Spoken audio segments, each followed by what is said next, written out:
خب درود عرض احترامات هموطنان عزیز.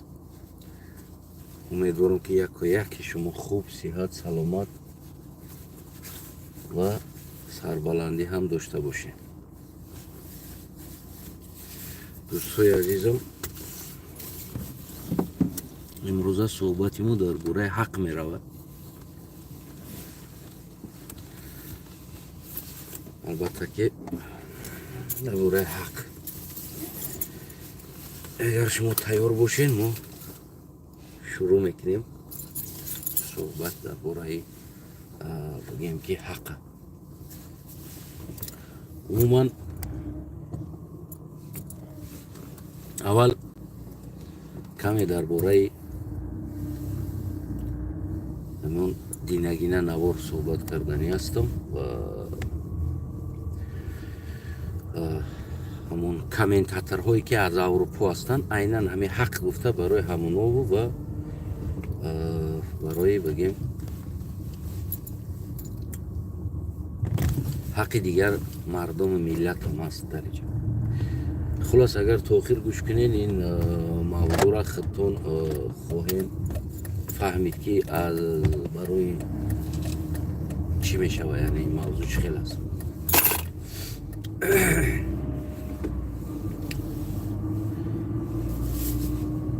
وقتی که او اکتیور جلب کرد برآمد، من در باره جلبش و جوابش دادم. مثال میگیریم عادی ترین، اگر تو میخوایی تاجیکی گپ زنه، مثال ما اروپا اومدیم اول زبان نمیدونستیم. همون انسانایی که هم کامنت نوشتگن در اروپا ان خودشون. ما اومدیم اروپا زبان نمیدونستیم، روسی گپ میزدیم، برای ما ترجمان میآوردن و برای ما کورس های زبانی بی پول دادن. مثال A1 A2 B1 B2 تا که ما بخونیم، بدونیم، نوشتگیش بفهمیم، بعد از اون ما را در کار قبول میکنن. اگر که ما هم سرتیفیکات نداشته باشیم ما را در کار قبول نمیکنه. خب سوال، تاجیکستان همین چیز داره؟ کورس های زبان تاجیکی بی پول آموختن برای انسان هایی که تاجیکستان میاد داره؟ نداره. تاجیکستان برای مردمش سویت نمیته، برای مردمش نان نمیته، ولی کجا زبان تاجیکی در مکتب بکشویه تا که آدم های خارجه می اومده گیره یاد بته. میفهمی؟ معلم تیار کنه، آیلیک بته. چرا این جل برای بین مردم میگیریم امروز؟ چرا از تاجیکستان پرسان نمیکنی؟ چرا ما ایرا نداریم؟ یا متخصصای خودی را تیار که نیاز با بیرونی نداشته باش، یا نیاز با بیرونی داشته باشی، شرایط آماده که او زبان بآموزن، سرتیفیکات قطعی کرده بگیرن که سرتیفیکات زبانی تاجیکی داره، بعداً تجربه که برای چی مرا سخت قهرم کردگیش بالای جلب شیردار کردن خودش سمرقند و بخارا را گپ زد که ماست دروغ گفت در این مسئله، ماست دروغ گفت، یعنی خیلی دروغ پرستوینی. خب دوستای عزیزم، یعنی بازم میگن او دولجن است گپ زنه در تاجیکستان تاجیکی، یعنی بیگانه ها دولجن است با شما تاجیکی گپ زنه. همون کامنتاتورایی که در اروپا روزی دراز تحتای صدقه میدادگی، خیر میدادگی ارگانیزاسیون میرین، اگر او جمع پرسیم چیکو کدستی میگوی دولجنه حق ما را بته، گویا که او تای تو چای ده یا حق گذرانده مونده باشه این طرف ده. این خلاص گریبانی یو را قپیدن که ایو شما حق داریم بالای ایو ده، ایو باید شما ده خونه بته، زبان بآموزه، اینا شما ده باید جای کار بته، اینا شما ده بی خطری بته، اینا دولجنه، حق شما است. هیچی ملت شما در روی دنیا شما حق گذرانده موندگی هستین که تمام انسان در اروپا و امریکا شما قرضدار است، شما بالای اینا حق داره. چی ملتی؟ خب وطن شما هم یک آدم بیا شما بالای او حق دارین، او دلجن است قطعی شما تاجیکی گپ زنه. چی حق است که شما در دنیا حق دارین؟ در تمام جای حق شما است. ساتیال تونایا روزناتا حقی مرا نداد میگوی کدام حقیت؟ کدام حق؟ اوتات حق گذراندگی است، اوچات حق گذراندگی است، بابوت حق گذراندگی است، مامات حق گذراندگی است. من حق ندارم در بالای سر اینا، من قرضدار هستم از اینا. برای چی؟ برای اونکه اینا برای ما به خطری دادم. من باری هم در جای نگفتم که حق ما است، نه، میگم این کمک شما برای من است. من بسیار سپاس میکنم از شما که شما مرا دستگیری کردین، به خطری دادین، جا دادین، زبان آموختین. برای این چیزا شاید من تا آخر عمر از شما قرضدار مانم که برای من زبان آموختین، زبان برای من جای کار دادین، برایم خانه دادین. من تا آخر عمر مرا آتم نکردگی کارا شما کردین دست حق من. میفهمین؟ مرا دولتم وطنم نکردگی کارا شما در حق من این استاتوس دادنی کارا کردین که من از شما میندار هستم. من نمیگم یا ما قرضدار است، میگیرن میگه من حق ما گرفتم از اینو. کدام حقی گرفتی تو؟ و همون انسانو با همین کامنتورا نوشته استودن زیر همین نوارو همین جا شیشته حق خرکو گویا که دنیا از اینو قرضدار است. من نمیفهمم شما چی مفکوره دارین برادرای عزیزم. شما در کجا کلان شدین؟ کی میگه که اینوش بالای شما حق دارین بالای اینو ده؟ من بالای اینو ده حق ندارم. اینا مهربانی کردن برای من از اینا قرضدار هستم برای این چیز. من که طرف بیست اگر فرزندی من مرا اگر پدر بگه که اینمو دولت پولند پدری مرا جانش خلاص کردگی است در زمانش و برای او زبان آموخت، جای کار داد و فرزندی من باید در هر جایی که مردم پولشه را ببینه، پولیک را ببینه، باید احترام گذارن. نه تنها اینو از من قرضدار هستم بلکه من و فرزندهایی مرا من میگم که احترام گذار برای اینا، برای که اینا، این حکومت، این دولت، این ملت و برای من این همه روزا را کردن، این همه خوبی ها را کردن و من قرضدار هستم از اینا. همون مفکوره های تنگ داشتگی انسان ها در همه جای فکر میکنن که همه از اینا قرضدار است، دنیا از اینا قرضدار است، امریکا هم قرضدار است، همه قرضدار است. این چی مفکوره است؟ من اصلا نمیفهمم. یارو قانون در نوشتگی است، این حق ما است.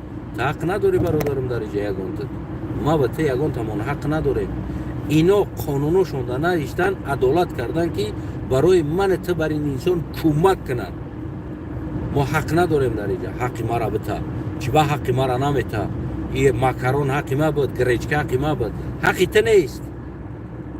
حق نداری در اینجا اوتا بابای ما گذرانده موندگی نیست. اگر اوتای ما، اوچای ما، بابای ما، مامای ما میگذران در اینجا دالیا، در وقت میگفت که بچه ما نبیره ما گریزون شید، بعد یاردمش کنید. او وقت ما میومد میگفتم برادر حق ما ربطه، بابای ما، اوتای ما، اوچای ما گذرانده موندگی پول است در اینجا، حق ما ربطه، ما زندگی کنم در اینجا. دگوار داشتیم ما، این دگوار نداشت. این یک. من درباره حق میگن همون انسانایی که عموما همون لهجه حق نویسا معلوم است از کدام طرف است، یعنی از اغبو طرف، از بدخشان پایان منطقه ها، اوبلاست ختلان میگن اونجا. حق طلبا هم جد هستن بسیارتر و کمی بگیم چیزی حیات بدخشان در مدرمادگی زمین ها هم هست. حق طلبا از همونجا سر می شوند تا سرحد افغانستان، این طرف دوشنبه تا تای اغبه.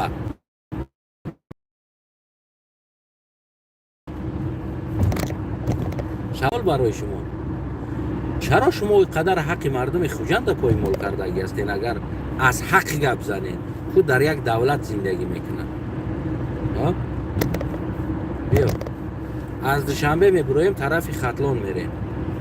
قرغان ماسکوسکی فرخور میریم بگیم که خوالینگو مینو بود پولوب سویتسکی هر دل خوجود در یک اونجا یک دونه شلگباون زدگی است پول میگیرن از یکیش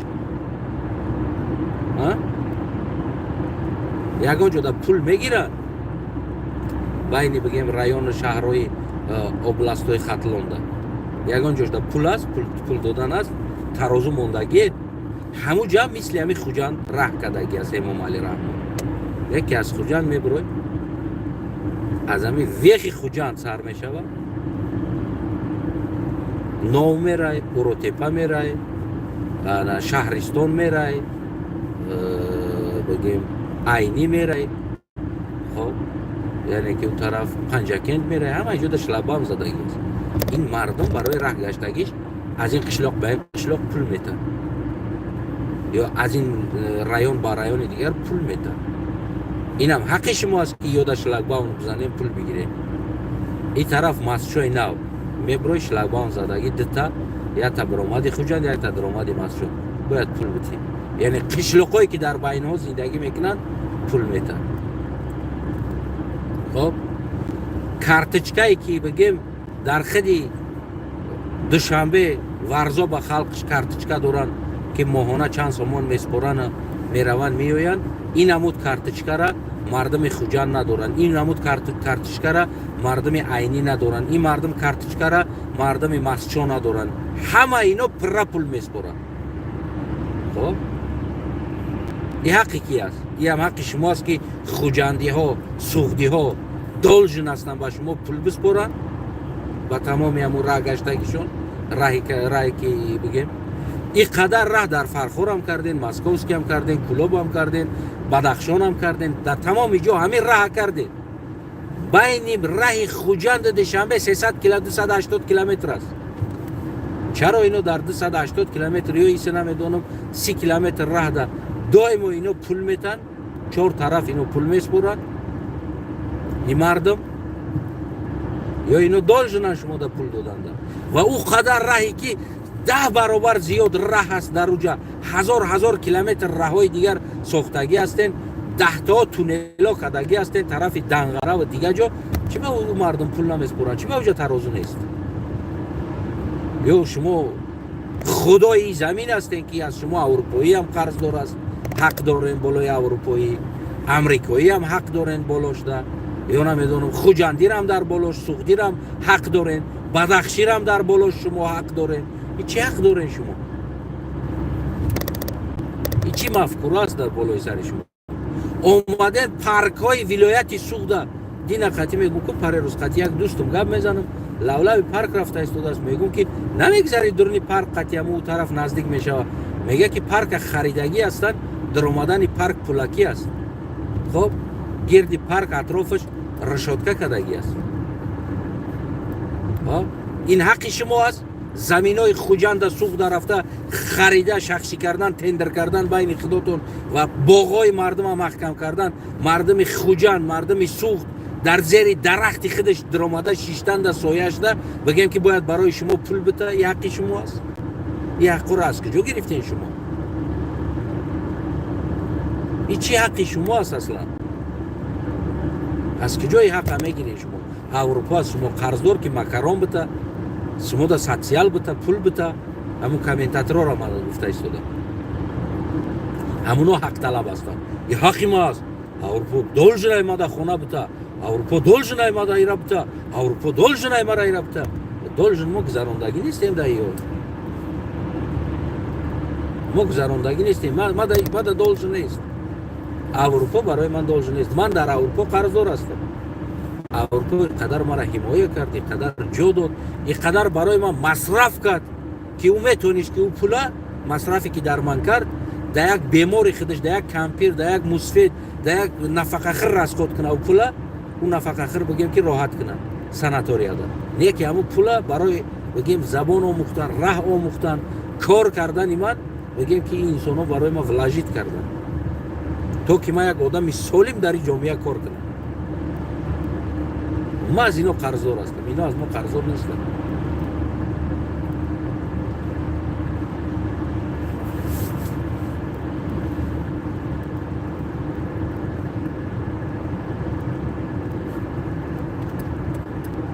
برای همو محترم کامنتاتورو که در اروپا قرار داره، محترم سوسیالچیکو رنگ ما بره، که ماکسیموم ما کوشش کردم زودتر از همو برم از سوسیال کمکش خودم سمستایتیل نشم. محترم سوسیالچیکو، من از شما خواهش میکنم 10 سال میشه و 8 سال میشه و در اروپا حالی هم بگیم که عقل انسانی بعضیاتون در ندار آمده است. باور کنین عقل انسانی تفکر و فهمیش ندار آمده است. من نمیفهمم، تصورات شما کلگی از شما قرضدار است. خب برای از مرغ تخم گرفتن باید دان بتی، برای از گاو شیر گرفتن باید علف بتی، کنجوره بتی. شیر خوب گرفتنی شیر بگیم که باید ولاجیت کنی، یعنی کنجوره هم خلاص. برای که او افیسانت خطیت اگر تاجیکی گپ زنه، پس در تاجیکستان باید سرتیفیکت در کار است که زبان تاجیکی باید بدونه. خلاص مسئله حل شد. نتمی بروی در اینترنت، این مسئله اینترنت کندکی سینه زدن نبود. میرفتی در مقامات مراجعت میکردی که هم خیلی از چی گپ است اصلا، من تاجیک هستم، من خدمت ناراحت کس کردم، همین بود، خلاص میشید. تو بر میگردیم به خوجند. باغی خوجند را گرفتیم، باغ را شخصی کردیم، ستاینکا را گرفتیم. امروز مردم خوجند در زمین خودش، مردم سوخت در زمین خودش، در پشت خونه خودش برای ماشین ماندن باید برای شما پول بده. یعنی این قانون دولتداری شما است. مردم سوخت از این شهر به شهر دیگر آمدن، باید برای شما ترازو ماندگی پول بده. این قانون دولتداری. این چی دولتداری است که در بالای سر سوخت این ظلم آورده، نه در بالای سر مردم خطلان خطا نمیکنه این کارا. چرا مسکوفسکی واسه بیا پول نمیته، فرخور موسی واسه بیا پول نمیته، واسه کلوب برای پول نمیته، ترازو نیست، خوالینگ بگیم مومینو بود، بگیم این سنم بیاید پول نمیته، او سنم برای پول نمیته، تا دوشنبه را پول نمیته و بگیم از دوشنبه بر اومدن طرفی سوخت، بگیم این همه پولاکی برای چی است؟ چی ظلم است؟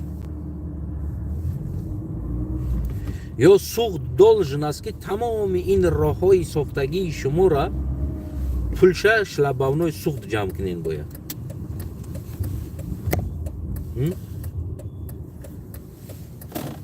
چرا در اون طرف شلباون نیست؟ چرا طرف بدخشان شلباون نیست؟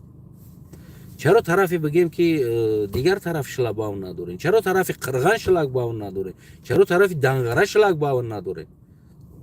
ترازو یا که 300 کیلومتر راهی که در سوختن 3000 کیلومتر دیگه در طرف خطلان و بدخشان ساختن، ایرا پولش همش باید از سوخت بگیرین شما. با مطابق وعدتون باید پول تو راهی همین 300 کیلومتر پول برآمدن، یعنی که باید اینجا کار میکرد. خب یعنی که راه ساختن با تشبوس اساسگذار اصول و وحدت پیشوای ملت قهرمان و نمیدونم با تمام همون دنگ داوتون راه ساختن، نیکی ولی رنگ همون چیز برین براچکا بزا ایشوتی مای کسای خده هم خیلی شده، یعنی براچکا بخواه ایشوتی مای کسای خده سوخت هم میندور خده امامالی راه ساخت، اما از کسای ولایت سوخت. پس این سوخت چی میندور از امامالی رحمان شود در از کیسه خود چون ساخته شدگی راه است. یعنی سوخت میندور از خودش است که از کیسه خودش از جای به خودش راه ساخته شد. خلاص. خب بازمی میلیون تونه های که اسکاپای میکرد تای زمین برآمد، همین تا دادنش گرفتن بردن ابرابودکای خیتوی ده. اونجا نمیدونم تیلا بود، الماس بود، نقره بود، شاید خیتوی از اون تونل هایی که گرفتگی همون اسکاپای می که گرفت، شاید 10 برابر پولی راه گرفته باشه ابرابودکا کده. خب اشمایلی بخیر باشه، اما 20 سال میشه بالای سر این مردم سوخت شلگباون زدگیشون. میفهمی؟ 20 سال میشه وعدتون 5 سال بود نمیدونم همون قدر بود 20 سال میشه با این ترس کمی کردگی باری بین مسجد هم زدیم بولیش کمی کردگی باری بین بگیم که چی دم میزنین این طرفی بگیم که نه سرحد بود که جنگ شد ناموشون از خاطرم بعضا حالت میبروه طرفی نه اشت کنی بودم این طرف ها میزنین شلک باونا چرا در تمامی بگیم راهی مردمی سوخت شما شلک باون زده پول گرفتیستی چی است چی منو داره این تقسیم کردن تو خب یعنی این هم حق شما بالای سوختی ها است چی هستی شما گنده زور حق دارین در اروپا حق دارین در امریکا حق دارین در مردم سوخت حق دارین این حق شما بود نشونده حق است میفهمین نمیره همین خفه نشوان هم بگیم هم چیزای ما هم وطنای ما یک قبیله است جوگی میگن لولی او هم خیال میکنن که همین تمام دنیا از اونو قرضدار از دولجن است او حق دارن بالای همه همین مردم بالای این مردم حق دارن و دائما باید مردم دولجن است او در نام بته شما امروز نگاه میکنم یعنی که عیناً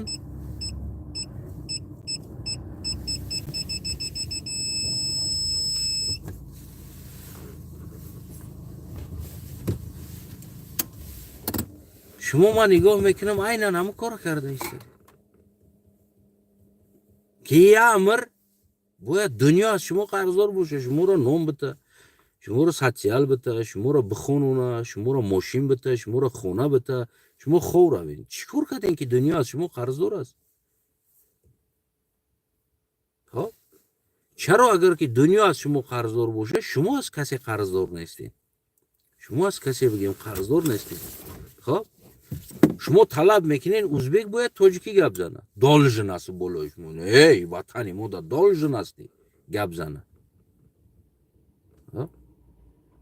برای که دالژن باشه پس بخونم مکتبایی که رنگ اروپا باری در حالتی که تو تاجیک باید بخیزی همی گپا تو بزدی بگوی ای اکتیور تو ندرست میگوی ما نداریم این طلباتا ما نداریم این چیزا با مطابق قانون دیم زبانی دولت قطعی حرف میزنه من میگم من خواهم گپ نمیزنم از تاجیکی برای که من تاجیک نیستم من قلق هستم من دیم زبانی دولت است خواهم با یکم زبانش گپ میزنم تاجیکی دیم زبانی دولتی ما معاشرت این روسیه است من خواهم روسی گپ میزنم کی را مرا زفرت میمونه یا ما هم دالژنم گپ زدن در قطعی شما تاجیکی یا قطعی کدامی که نخواهم نه من دالژن نیستم و تم دالژن نیستی قطعی ما با زبانی ما یا که یکم چیز دیگه قطعی گپ زدن اگر که من خواهم که تو در زبانی من قطعی کار کنی و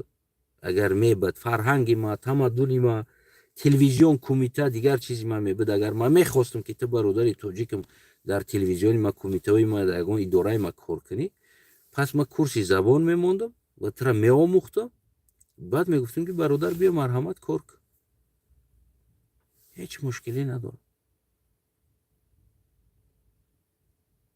یعنی این مفکوره را سرتون دور کنی که کدامی از شما دالژن است و ما کدامی در چیزی گذرانده موندگی نیستیم که دالژن باشه از ما قرضدار باشه حق ما باشه ما حق نداریم در یگان جا حق ما در گردن پدرمون است همچون فرزند میفهمی و حق فرزند در تو است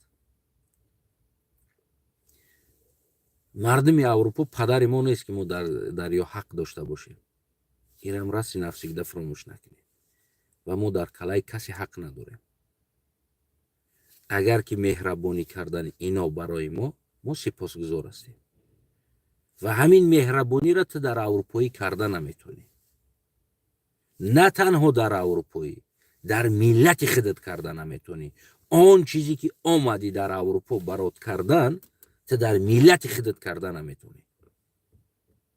میفهمی امیره؟ هیچ وقت مغزی سری جزیر توزه نمیشه. ولی میگن که грязь из человека, можно вытащить, но человека из грязь невозможно, میگن که ورسو یکم خیلی چیزو داره. میفهمی؟ Человека из грязи можно вытащить, но грязь из человека невозможно. یعنی که انسان از چرکی برآورده میشه، اما چرکی انسان از انسان برآورده نمیشه، او چرکیش میمونه. اما که چرک باشه درونی دل او میمونه. واسپیتانی همه باشه. و نواری که من کردم اغوا ندازه بین ملت ها. و این معنا بود نواری من. فهمیدی؟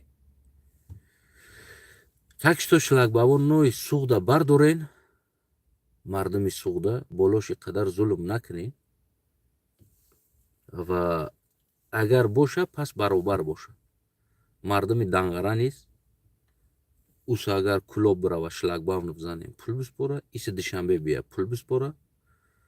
ҳамчунон ҳамаи ҷо бояд мисли мардуми вилояти суғд пул биспора. شما واقعا ظالم و ظلمگری هستین که تامین هر جایی که خاموش یافتین درآمد یافتین بالای او ظلم کردین. امروز بالینسه های سوخت در دست شما گرفتین. امروز مردم برای کسل شو خواب کردن باید کسد شما دا پول بسپاره جمع کنن. یعنی فرمای شما بازارهای سوخته کشیدین از دستش گرفتین. جایهای درآمدش.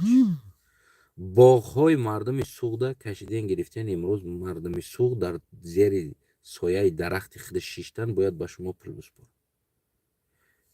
راههای مردم پولاکی کردن تا که مردم سوخت از این منطقهش به منطقه دیگه بره باید برای شما 5 سم 10 سم بسپاره. میفهمی نمی؟ ستاینک‌های سوخته، راههای آهن، هیچ چیزی نموند برای سوخت، برای مردم سوخت چیزی نموند که اینا در شرکت‌های خصوصی بگیم که شما نگذاشته باشه.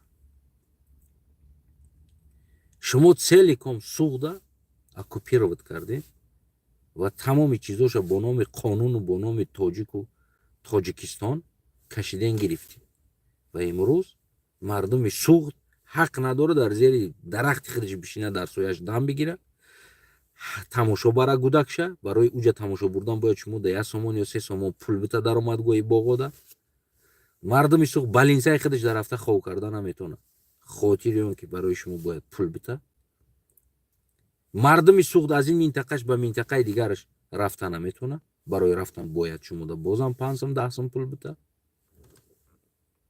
мифаҳмӣ намера. ин бечора суғдиё худошона тоҷик нагуфтана در یک بلای بد گرفتار کردن خودشون با این نامی گفتیم گفتم انتخاب کردگی خودشون. فهمید؟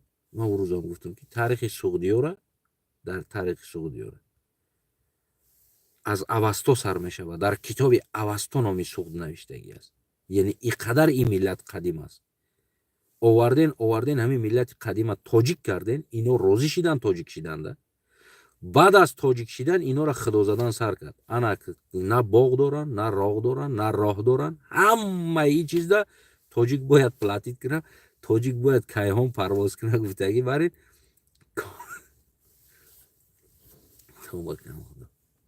فهمیده؟ یعنی بس بودگیش این ظلم.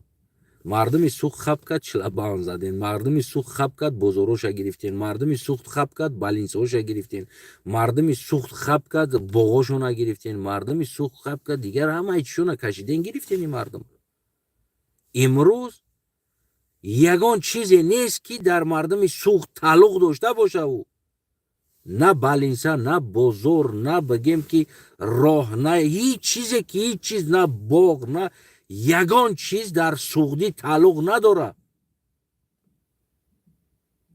همه مالکیت سوخت برای شما کار کرده ایستاده است. یعنی کل مردمی سوختی که نامش در اوستا نوشته شدگی است امروز غلامی شما شید. نام تاجیک به خود گرفت و غلام شما شید.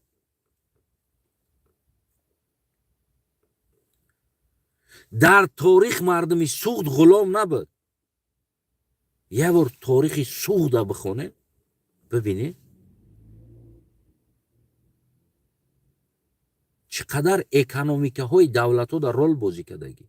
یا مردم ترگوبلی، یک مردمی بگیم که یک بای با دولت، فرهنگ، مدنیت، صنعت اومدن تاجیک شدن، غلام شدن. اینا او روزم یک چند پیش بود یک نوار دارم تریتوریا یومرا گفتنی چیز بود، گپ گفتنی بعد برنامه ها داشتن سوده، اینا را بستن. برای چی؟ شما ادبی گپ زنین، با لهجه سوختی گپ نزنین. امروز سوخت لهجهش هم میخواین از بین بره. شما ادبی گپ زنین. کدام ادبی؟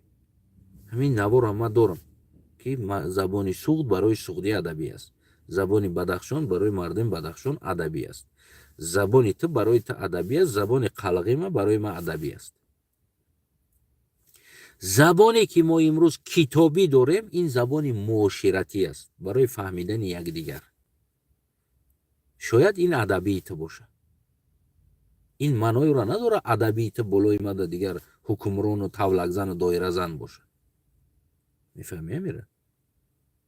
یعنی این درجه آوردین مردمی سوخته که حتی که از زبانش محروم کرده ایستادین که او انسان ها حقی با زبان خودشون شوخی کردن، حجو کردن، با لهجه خودشون، با همون بگیم که دیالکت زندگی خودشون زندگی کردن. امروز شما سوخته محروم کرده ایستادین،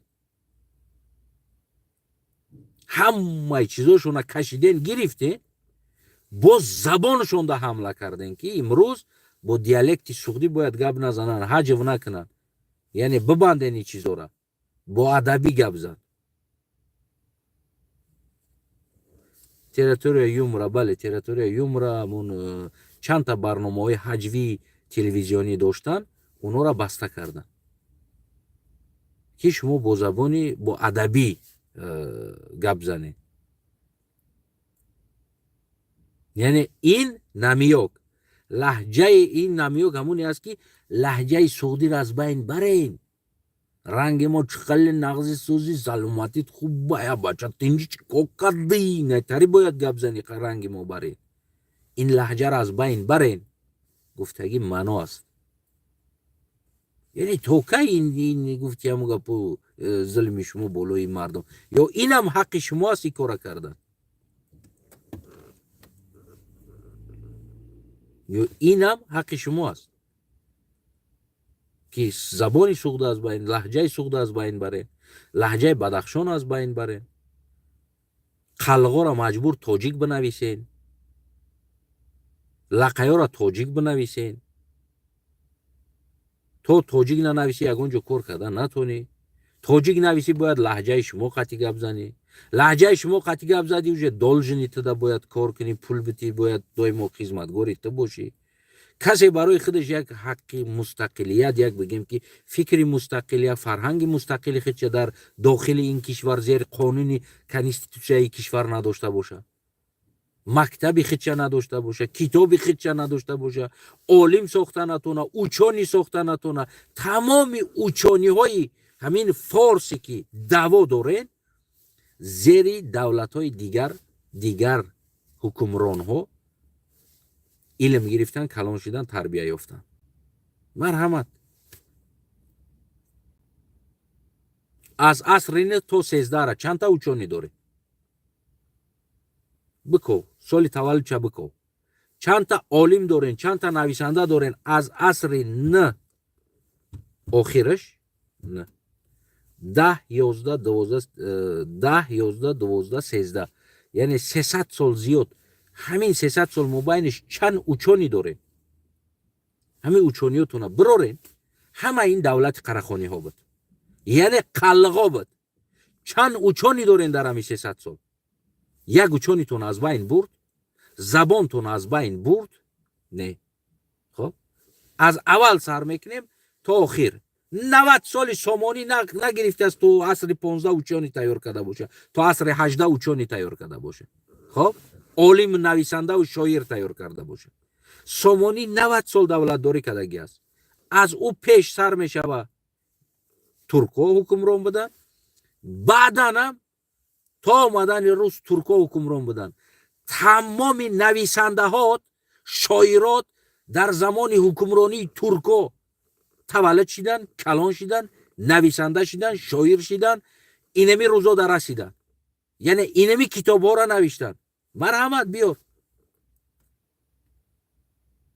خب عصر 10 را شاعروش کی هستند 11 را نویسنده و شاعر عالموش کی هستند 12 از کی هستند 13 14 15 16 17 18 19 مرحمت همه اینا حکمرانو ترکا بودن اما زبان شما را از بین بردن اوچانی های شما را کشتن کدامشه یعنی امکان دادن اینقدر اوچانی ها شود امکان دادن اینقدر عالم ها شود مرحمت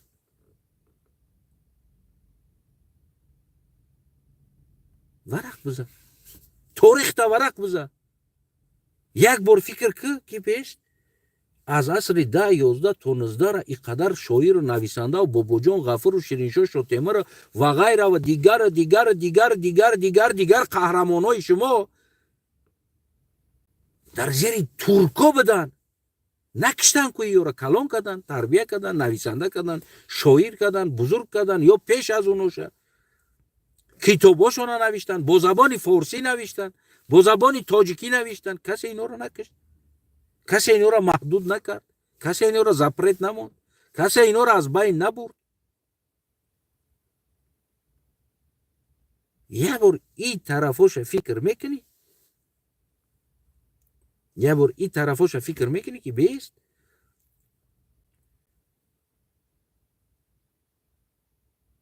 ما در عصر 20 همچون تاجیک دولت دار شدیم تا این زمان بگیم که منگول بود منغود بود همون انسانایی که شما فقط نفرت میکنین یه بار قفاتون نگاه کنین زمان پرولینی همون شما چند نویسنده و شاعر و عالم و پیشرفت داشتین پیشصف داشتین چرا او نکشتن چرا زبانی شما رو از بین نبردن یه بار خطان سوال بتین پیش از روی که تیمور ما را کشت چنگیز خان ما را کشت اینای ما را کشت فلانی ما را کشت یه بار این طرف شم نگاه کنین هموطنم خیلی سختی بعد خیلی گفتی همون گفت از انسانگری بیرون نشه خب این 33 سال ما قطیتون هستیم یعنی ما حق زبان خودمون را رشد کردن نداریم شما محدود گذاشتگی هستین شما نامهای ما را گرفتین نابود کرده ایستادین قرغان تپه قرای غوچ نامهای قشلاقمون را گرفتین نابود کرده ایستادین این شما 30 سال امکانداریتون است 30 سال امکانداریتون نه خیلی عصرهای عصر که از عصر 10 تا 20 بگیم نه 30 سال اوژه حمله را سر کرده اوژه مردم سوغده نابود کرده ایستادین اوژه بگیم زبان لهجه سوغده باید از بین برین اوژه بدخشان باید از بین برین در 30 سال امکانداریتون میفهمین نمیره همیرم با 15 سال دیگهش با وستنولین 15 16 سالش همین 15 سال آخری که براتون امکان رسیده است شما میخواین کولگی را از بین بره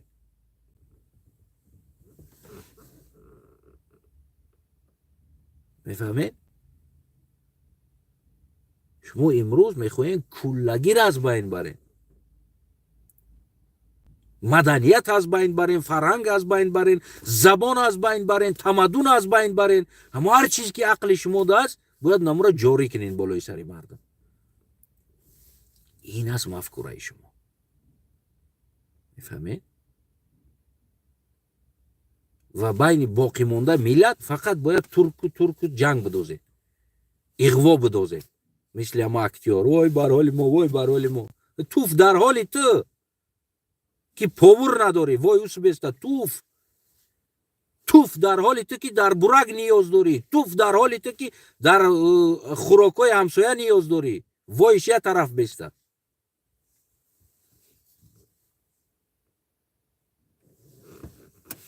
ولی مثل همونه که یک از گدایی میکنه بعد برای او سومی کم میتن کو قطعی سومی کم دادگی جنگ میکنه چی با مرا کم میتی تا حقی مرا بتی حقی مرا قای تا کسای موزه بچه تا زن میتی حقی مرا بتی میگه کو یک اونم دویمو پولی کمتر زیادتر میته هم گدایی و هم زوری یعنی برادر نیاز نکه با کسی دیگر پس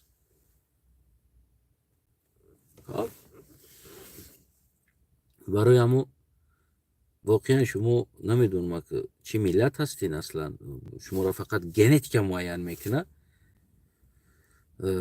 همین حکومت دارو اما شما یک پارازیت بدهید که امروز همین ملتی که چی بدخشانی باشه من بدخشانی را هم چه ملت الهیده قبول دارم چی سعودی را هم چه ملت الهیده قبول دارم اما تاجیکستانی میدانم اینو را امی بگیم لقای قلق قطغان بدخشانی سعودی تاجیک بگیم لولی تبار همین ملت ها آرام زندگی داشتن آرام آسوده دوستانه با یکدیگر زندگی داشتن یگان مشکلی نداشتن لیکن گروه پارازیتی که شما بالای حکومت اومدین امروز دیگر هیچ این ملت با یکدیگرش نمیخواد که بگیم که مراسا کنن زندگی کنن باور کنید من اگر لیش نگر از سوق میبدم باور کنید من یک ساعت هم قطع شما نمیستادم من را ریال نمیگم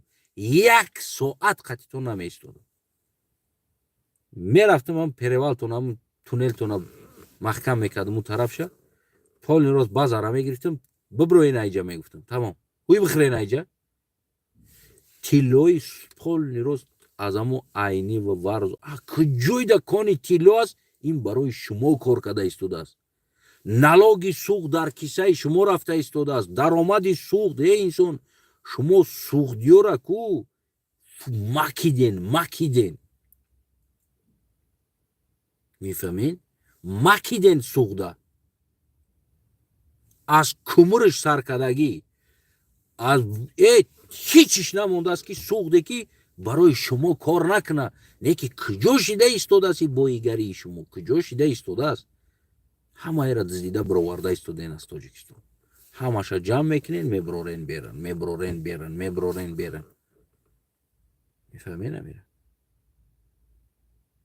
30 сол мешави мардум свет надорад ба баробари шумо моам фарзанди тоҷикистон моам свет надорем моам бояд страдат кунем мебача мебахши ман тоҷик нестам страдат кунам ман қалиғам ман қатъи зиндагӣ дорам мада маъқул нест инами зиндагӣ мада нахрин то метоним тоқат ки бесветида лекин ман иҷозат наметам ки миллати ман бесвет бишина дар уҷа мефаҳме пашол нахрин қатъи системаи сохтагӣ реально ман мегум тоқат мекунӣ ту тоқат ки итари намешавад дигар ки мо қатъи шумо зиндагӣ кардем ҳамаи чира шумо бояд чизе ки хоҳем кадам бигирем болои сари мардум ҳамин суғдам ҳаме аҳвол кардем бадахшонам ҳаме аҳвол кардем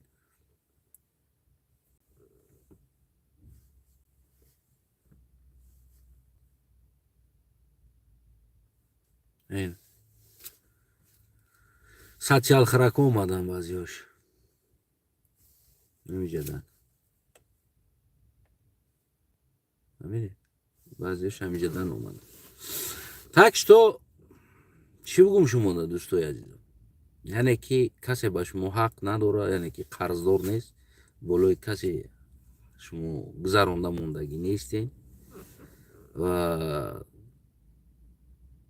ман бовар кунен баъзан ҳолат мегӯям ки аврупо ки шуморо мафкураи инсонӣ дода натонист ҳамун гапи рус гуфтам ку человека можно из грязи вытащить но грязь из человека никогда яъне ки инсона метавонӣ ки аз дуруни ғаждӣ берун кунӣ аммо ғаждии дуруни инсона берун карда намешавад ҳамин аврупода бовар ки омада рӯзи дуроз нафрат ба аврупоиё дорад нонша хӯрда истода нафрат мекунад онаёра ё кофирон ё дунёро ҷазир кардан ё италиён яъне ки ҳамин хеле инсонҳоро уже это же гуфтем русоки, но уже инора аз дуруни аму кашида гирифта шиду, неки аз дуруни ё гаждира кашида гирифта нашид. Ами хеле аст. Фамили. Так что, дӯстои азизам, мардуми суғд биканен шлагбаумнотуна ва пул натен, митинг кунен, бигин то он вақте ки дар Данғараву Душанбе мобайни шлагбаум намешава, то он вақте ки Қирғани Душанбе мобайни шлагбаум намешава, то он вақте ки Қирғани Кулоби Душанбе ва Фархори Московски мобайнош дар шлагбаум намешава, мо ятим пул наметем. ё ки уҷорам бизанем уам пул бита, ку бибинем ку мардум тоқат мекуна. Я бор бибинем. ку Данғараро байни шлагбаум бизана, Кулоб дар шлагбаум бизана, тарафи Душанбе омадан ранги бигем ки Кулоб Душанбе 300 километр ра ҳаста. Кулоб Душанбе 300 километр ра. Душанбе Хуҷанд 300 километр ра. Марҳамат. Кулоб Душанбе низ туннел мегзари, Душанбе Хуҷанд низ туннел мегзари. Аммо аз Душанбе то Хуҷанд рафтан 120-130 сомон пул меспори. аз Кулоб ба Душанбе омадан ҳамун масофа ҳаст, ҳамун роҳ ҳаст, як тин пул намеспорӣ. чӣ ба? марҳамат кина бизана, ана вақт баъд мардуми Кулоб мехеза, шлабауношона мегиранд, дар қуношон мезананд. уна вақт а мардуми суғд пули ҳамаи роҳа платит кардистанд. 20 сол мешава, зиёд 20 сол мешава, пул додистанд. фақат раҳи гашта пула додистанд. ё мардуми суғд талаб кунед ки адолат, қонун бояд баробар дар кулли Тоҷикистон шавад, ё ҳамаш дар шлагбаум бизананд, ё ёрам бихезонанд, ёам дар кор нест. ина шумо 100% ҳаққи талаб кардан доред. хоб ё аз шуморо мекана мепартоя, ё ин ки дар уҷоам ҷорӣ мекунад. пуст мардуми Данғара ҳам пул бита, пуст мардуми Кулоб ҳам пул бита, пуст мардуми Фархор ҳам пул бита, пуст мардуми диги Қирған ҳам пул бита барои омадан дар Душанбе ва дигар ҷо. чаро уно да озод аст? аз шумо пул дода меред. шумо пул дода меред, пул дода ба хонатон меоед. аво на пул мета, на дига чӣ? ё талаб кунед бироед ки уҷодам ҷорӣ шавад, ё аз шумо канда шавад. ман ҳамчун шаҳрванди Тоҷикистон, ҳамчун фарзанди ҳами Тоҷикистон, гарчанд миллатам қаллиқ бошаям, байни Бадахшону Суғду Хатлону ҳамаш адолат мехоҳам, ҳақиқат мехоҳам. намешава болои сари як минтақа зулм кунӣ, паркша бигирӣ, туалетошам, бозорошам, ҳамаи чиша бигирӣ барои тира кор куна, раҳошам, конои тилошам, ҳамаро бигирӣ барои тира кор куна. ин мардум бо плюс раҳи гаштагишта ба тира пул бита шлагбаум бизанӣ.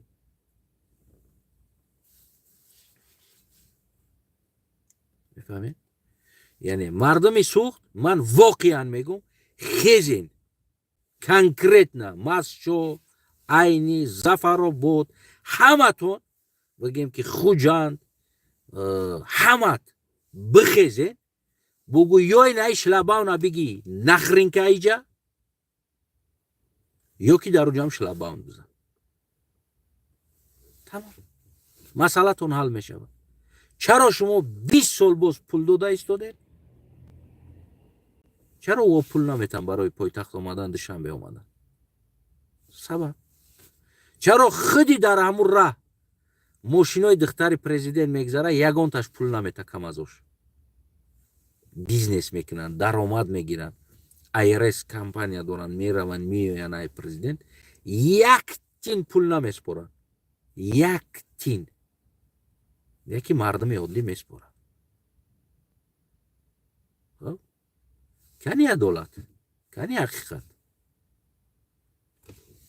чаро аз додани пул мардуми дигар минтақа озод аст? Хатлон озод аст, Бадахшон озод аст, бечора суғд дар гӯшош ҳалқа кардагием пула.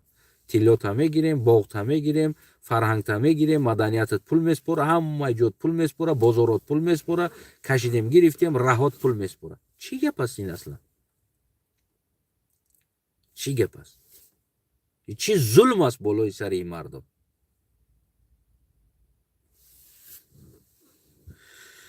دوستای عزیزم، قربانی چورنی گلازای هر یک تاتون. من هر چی بود عدالت گفتم، برای اون که من نمیخوام ظلمی در منطقه یک منطقه ما باشه و بگیم که یک منطقه ما بالای یک منطقه دیگر ظلم کنه، ناعدالتی باشه، ناحقی باشه. برای همون من حق گفتم، اگر که گرچند بعضا нео тоҷикора қаҳраш мекунанд дар ин чиз, ӯ ихтиёр дорен қаҳртон кунанд. не ки ин дар ҳаққи мардами суғд зулм аст. як панҷакенти актёр буд ҷавон, вале бечора аз дасти ино, аз зулми шумо як панҷакенти, як суғдӣ ватанша тарк кард рафт, охир дар Россия зиндон шид, маҷбур шид ҷанги Россия барава.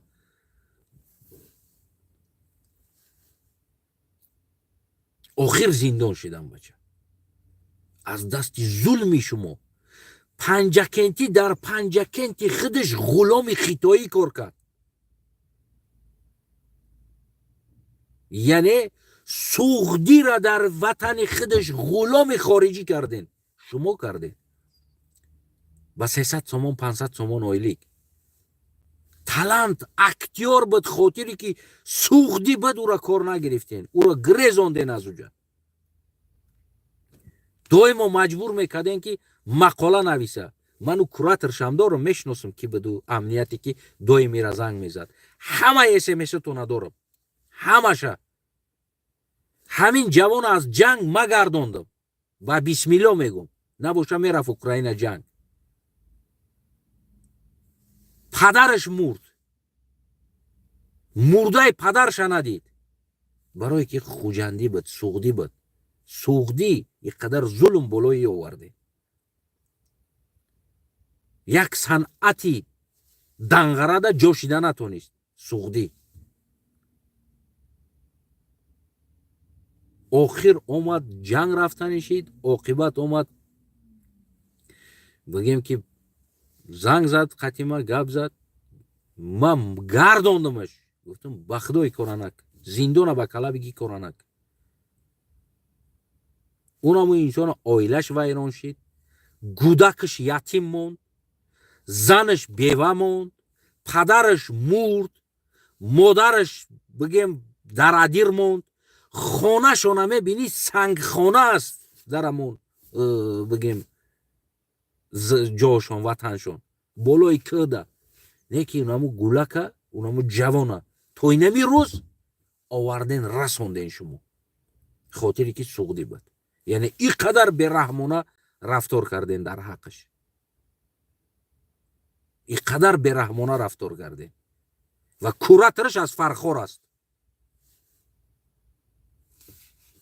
аз Фархор буд, аз московский. вале ман ҳамаи записо бигем адресоша дорам ура, ки як ҷавони патсан, як кӯдак аст, маҷбур мекард ки ира дар ҳаққи президент мақола бинависа, маҷбур мекард ки ира бигем ки чӣ бинависа. аз ин тараф оппозитсия мехест, ӯро ҳақорат мекард. бача накунен, ҳақорат дар кор нест, ман ҳолати ӯро медонам кадом ҳолат навишта истодааст. ва ин тарафша мефаҳмондам, накунен ҳақорат.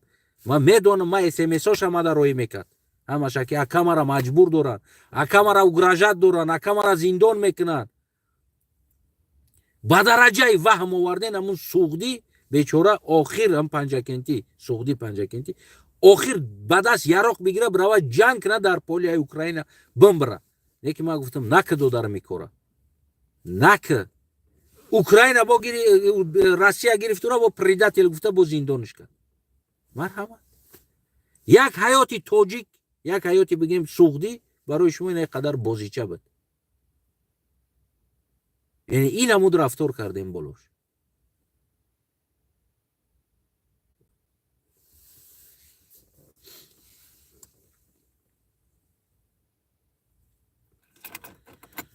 جیا سلامت باشین. در این مسئله گپ زنم خیلی زیاد است. چی درباره صنعتش گپ زنم که در او من یوونی من میگه او اجازت است در صنعت. نمیگه نورا که تو به لهجه نورنک یا که مگم بود میبرم او را نمیگین که تو به لهجه نورنک به این نه که سوغدی به لهجه سوغدی اگر حجب کنه شما میگین که این ممکن نیست به لهجه.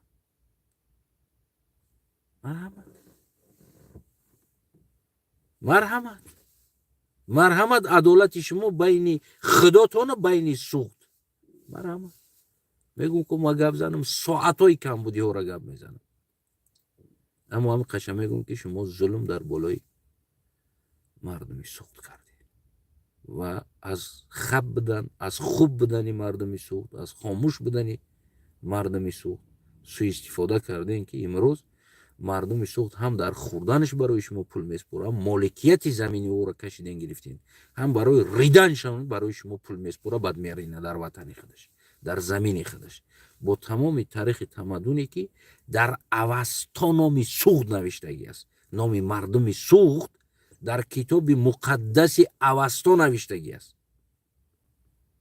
میفهمی نمیره مرحمت از خطون خلاصتون برارین کیین شما و کیین مردمی سوخت و آوردین یک ملت مقدس آوردین تاجیک کردین اینو راضی شدن با تاجیک نه که بعدی تاجیک شدنشون اینو رو سخت پشیمان کردین اینه احوال دادختین قربانی چشمتون زنده باش هموطنم عدالت جاری کنین